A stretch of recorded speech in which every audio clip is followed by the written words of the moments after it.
તો વાત કરીશું અમદાવાદની તો આજે મહાત્મા મંદિર મેટ્રો સ્ટેશન પર વડાપ્રધાનના આગમન માટે તૈયારીઓ ચાલી રહી છે। વડાપ્રધાનના આગમન માટે વિવિધ સાંસ્કૃતિક કાર્યક્રમો માટે સ્ટેજ ગોઠવવામાં આવ્યા છે।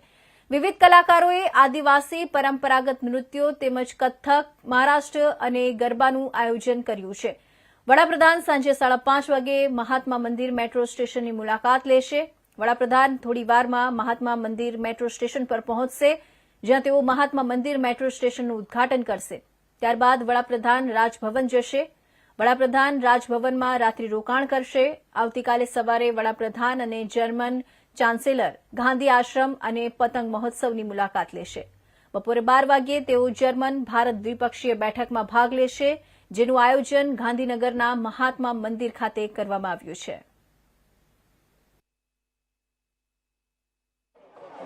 पीएम नरेंद्र मोदी का आज गुजरात का दूसरा दिन है, जिसमें अलग अलग प्रकार की तैयारियां, अलग अलग कार्यक्रम पीएम के लिए आयोजित जो है वो किए गए। अभी महात्मा मंदिर जो मेट्रो स्टेशन जो है उसका इनॉग्रेशन जो है थोड़ी देर में पीएम के द्वारा जो है वो किया जाएगा। पीएम गांधीनगर में आ रहे हैं, उनको लेकर यहाँ पर अलग अलग प्रकार के नृत्य का आयोजन जो है वो किया गया। सांस्कृतिक अलग अलग जो कार्यक्रम है वो यहाँ पर आयोजित किए गए। आप देख सकते हैं आदिवासी परंपरागत जो नृत्य है, जो उसका एक अलग से जो है वो कल्चरल एक स्टेज जो है उसके लिए जो है वो बनाया गया है, जहां पर जो आदिवासी भाई बहन है उनके द्वारा एक सांस्कृतिक जो कार्यक्रम है वो यहाँ पर प्रदर्शित जो है वो किया जा रहा है। जहां भी पीएम जाने वाले होते हैं, पीएम आदिवासी समाज को लेकर एक काफी अलग से भावना रखते हैं। उसके लिए जहां भी पीएम जाते हैं अलग प्रकार का एक स्टेज उनके लिए जो है वो आयोजित किया जाता है। यहाँ पर ये गांधीनगर महात्मा मंदिर में भी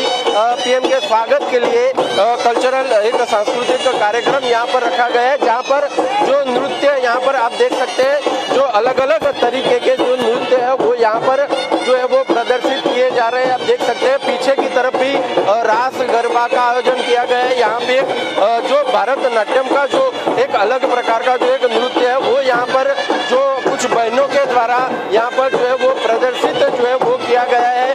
साथ ही साथ अगर दूसरी तरफ देखें तो छाते लेकर जो भाई बहन है वो अलग अलग तरह के सांस्कृतिक कार्यक्रम करते हुए जो है वो नजर आ रहे हैं। साथ ही साथ जो यहाँ पर जो सांस्कृतिक कार्यक्रम करती हुई जो बहनें हैं उनसे बातचीत करते हैं और जानने का प्रयत्न करते हैं कौन सा ये नृत्य है और पीएम यहाँ पर गुजरात में गांधीनगर में आ रहे हैं, उसको लेकर उनका क्या कहना है। क्या नाम है आपका?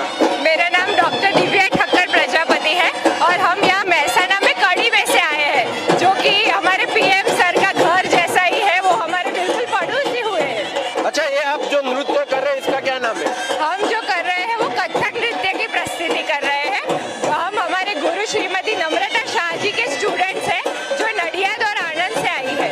अच्छा, कितने लोग आप यहाँ से आए हुए वहाँ से? हम नडियाद, आनंद, महसाना, कड़ी से हम करीब 30 लोग आए हैं यहाँ पे। 30 लोग। पीएम आ रहे हैं और पीएम के स्वागत के लिए आपको एक स्टेज मिला गया है, कैसी अनुभूति हो रही है? We are extremely feeling proud कि हमें हमारे पीएम के सामने हमारे नृत्य की प्रस्तुति करने का मौका मिल रहा है। हम बहुत खुश हैं और we are very proud of our PM. Thank you so much sir.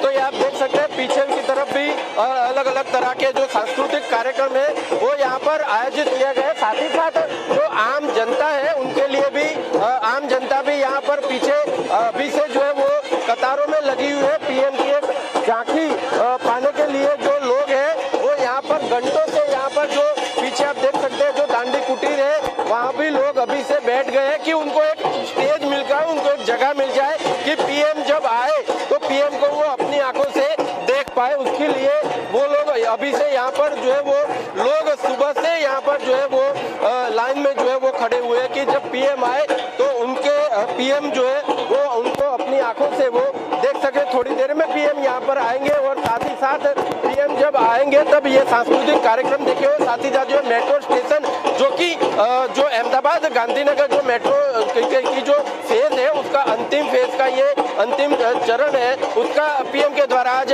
उद्घाटन किया जाएगा। उसके बाद पीएम राजभवन में जाने वाले हैं। कैमरा पर्सन किशोर आठव के साथ जतिन राहुल, इंडिया न्यूज, गांधीनगर।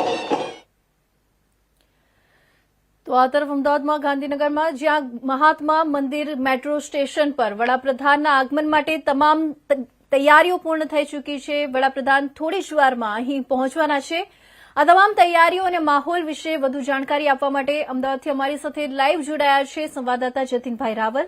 જી જતીનભાઈ, હાલ મહાત્મા મંદિર મેટ્રો સ્ટેશન પર કેવી તૈયારીઓ જોવા મળી રહી છે અને વડાપ્રધાનના આગમનને લઈને અહીં કયા પ્રકારની સુરક્ષા અને વ્યવસ્થાઓ ગોઠવવામાં આવી છે? જી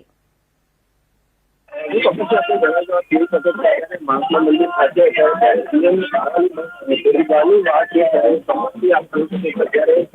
જે સુરક્ષાનો જે પૂર્ણ બંદોબસ્ત છે તે અહીંયા કરી દેવામાં આવેલો છે, જેમાં 10 એસપી કક્ષાના આઈપીએસ જે અધિકારીઓ છે તે આ સુરક્ષા બંદોબસ્તમાં ઉપસ્થિત છે. સાથે સાથે 20 જેટલા ડીવાયએસપી છે, 50 જેટલા પીઆઈ છે અને 1500 જેટલા કોન્સ્ટેબલો જે છે તે આ સુરક્ષામાં તૈનાત જે છે તે કરવામાં આવેલા છે. ખાસ કરીને જો વાત કરીએ, આપ જોઈ શકો છો, લોકો કલાકોથી જે છે પીએમની રાહ જોઈ રહ્યા છે. સવારથી જ લોકો જે છે પીએમને એક ઝલક પામવા માટે અહીંયા જે છે તે ઉપસ્થિત છે. ત્યાં અલગ અલગ પ્રકારના સાંસ્કૃતિક તેમજ અલગ અલગ વિવિધ પરંપરાગત નૃત્યો જે છે તે અહીંયા રજૂ કરતા કાર્યક્રમો જે છે તે અહીંયા પ્રદર્શિત જે છે તે કરવામાં આવી રહ્યા છે. થોડી જ વારમાં પીએમ અહીંયા પહોંચશે. સૌ પ્રથમ આપ જોઈ શકો છો મહાત્મા મંદિર, જે આ જે મેટ્રો સ્ટેશન આપ જે અત્યારે હાલ જોઈ રહ્યા છો તેનું જે વડાપ્રધાનના દ્વારા જે છે તે ઉદ્ઘાટન જે છે તે કરવામાં આવશે, જેની અંદર આ જે રૂટ છે તે અત્યાર સુધી અમદાવાદ જે ગાંધીનગરનો જે રૂટ હતો તે લગભગ જૂના સચિવાલય સુધીનો હતો. હવે 5.5 કિલોમીટર વધી અને નવા 5 સ્ટેશનોનો આની અંદર જે છે તે સમાવેશ થશે, જેની અંદર ખાસ કરીને જે જૂના સચિવાલયથી લઈ અક્ષરધામથી જૂના સચિવાલય સેક્ટર 24 અને મહાત્મા મંદિર આ જે મેટ્રો સ્ટેશન છે ત્યાં સુધીનો આ જે રૂટ જે છે તે લંબાવવામાં આવેલો છે. અને સાથે સાથે જે લોકોને મેટ્રો સ્ટેશનથી સીધું જે ગાંધીનગર રેલવે સ્ટેશન જવું હોય તેના માટે એસ્કેલેટર પણ જે આજે ટ્રાવેલેટર જે છે તે પણ અહીંયા ખુલ્લું મૂકવામાં આવેલું છે. આજે વડાપ્રધાન દ્વારા તેને પણ ખુલ્લું મૂકવામાં આવશે. 35 કરોડના ખર્ચે આ ટ્રાવેલેટર જે છે બનાવવામાં આવેલું છે, જેથી કરીને જે લોકોએ મેટ્રો ટ્રેનમાંથી ઉતરી અને સીધું ગાંધીનગર જો રેલવે સ્ટેશન જવું હોય તો તેમને નીચે કોઈ પણ જગ્યાએ ઉતરવાની જરૂર નથી. ઉપરથી જ સીધા તેઓ આ ટ્રાવેલેટરની મદદથી જે છે તે ગાંધીનગર રેલવે સ્ટેશન છે ત્યાં તેઓ પહોંચી શકશે. લોકો ક્યાંના જે છે તે વડાપ્રધાનની રાહ જોઈ રહ્યા છે. થોડી જ વારમાં વડાપ્રધાન અહીંયા આવશે. મહાત્મા મંદિર જે મેટ્રો સ્ટેશન છે તેમનું ઉદ્ઘાટન જે છે તે તેમના દ્વારા કરવામાં આવશે. ત્યારબાદ પ્રધાનમંત્રી છે તે રાજભવન જવાના છે. રાજભવન તેમનું રાત્રિ રોકાણ છે. ત્યારબાદ આવતીકાલે વહેલી સવારે જે છે તે જર્મનના જે ચાન્સેલર છે ફ્રેડરિક મર્ચ તેમની સાથે તેઓ જે ગાંધી આશ્રમ છે તેની મુલાકાત લેવાના છે અને ત્યારબાદ તેઓ પતંગ મહોત્સવ કે જે અમદાવાદના રિવરફ્રન્ટ ખાતે યોજાઈ રહ્યો છે ત્યાં તેઓ પતંગ મહોત્સવમાં ભાગ લેવાના છે. અને પતંગ મહોત્સવમાં લગભગ 130થી વધુ 50 દેશોના જે પતંગ રસિકો છે તેમની સાથે તેઓ પતંગ ચગાવવાનો જે છે તે લાગ લેશે. તેની અંદર ગુજરાતના પણ 871થી વધુ પતંગબાજો જે છે તે આની અંદર ભાગ લઈ રહ્યા છે. ત્યારબાદ તેઓ સીધા અહીંયા મહાત્મા મંદિર જે કોન્વોકેશન જે સેન્ટર છે ત્યાં તેઓ ઉપસ્થિત છે. ત્યાં દ્વારા જે છે તે જે દ્વિપક્ષીય જે બેઠકનું જે આયોજન કરવામાં આવેલું છે ત્યાં ભારત અને જર્મનની જે દ્વિપક્ષીય બેઠક છે તેની અંદર ભાગ લેશે અને ત્યારબાદ વડાપ્રધાન જે છે તે દિલ્હી જવા માટે રવાના થશે.